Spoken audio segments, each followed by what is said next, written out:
Tension, confusion, frustration, all growing across Europe, where officials appear divided over how to handle the continent's largest mass migration in 70 years. Today, members of the EU, the European Commission, and leaders of countries like Poland and Hungary will be meeting, but in 3 separate countries.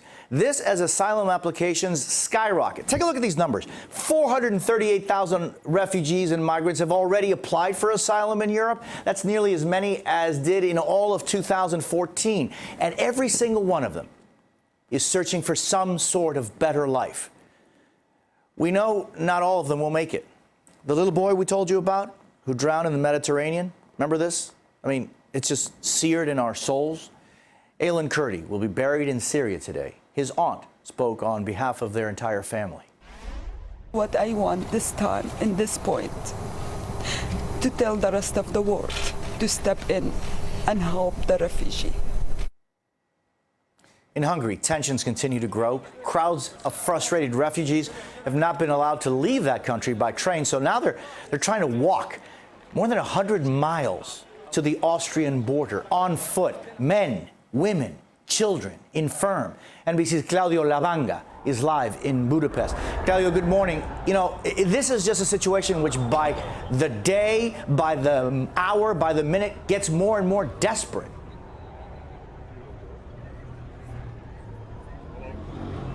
Well, indeed, it certainly appears so, Jose. I mean, these hundreds of asylum seekers who've been camping out here for days now grew tired of waiting for the chance to board a train directly to Austria and Germany and decided to take the matter in their own hands. So about a couple of hours ago, hundreds of them started walking to the border with Austria. As you said, that's more than 100 miles away. And then they will continue all the way to Germany. That's 250 miles. Well, I spoke to some of them. I was walking with them earlier on in the day, and they said it's not a problem for them because they've already crossed 6 countries. Well, they can cross 2 more. Well, now, the reason why they started walking is that they got scared about what happened yesterday when hundreds of refugees were allowed to board trains, regional trains that went all the way to the border with Austria. But 30 miles into the journey, they got stopped at a train station. The riot police took them out and they said, you have to go to a refugee camp nearby. I don't want to do that. But now hundreds of them are still on a train there at that train station. They're refusing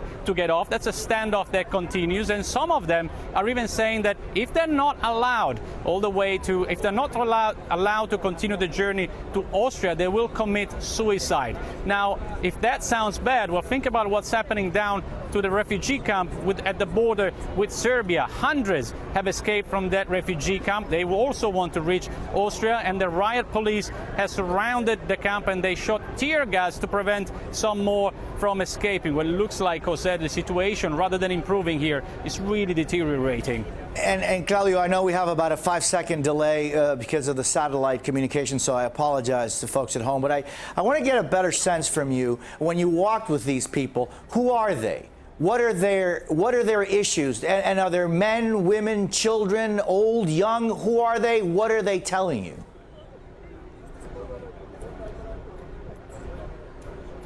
Well, it's a lot of families, Jose. There are fathers, mothers, children, a lot of children, actually. I have covered this story for years now, but I've never seen so many children, refugees at once. Well, they are saying that most of them come from Syria, from Afghanistan. They are escaping war and persecution, and all they want is to get asylum, to get a better life for themselves and for their future. And they are a bit confused because they don't understand why Hungary is not letting them go to Germany. All they want, they say, is to leave this country. They're not allowed to, Jose.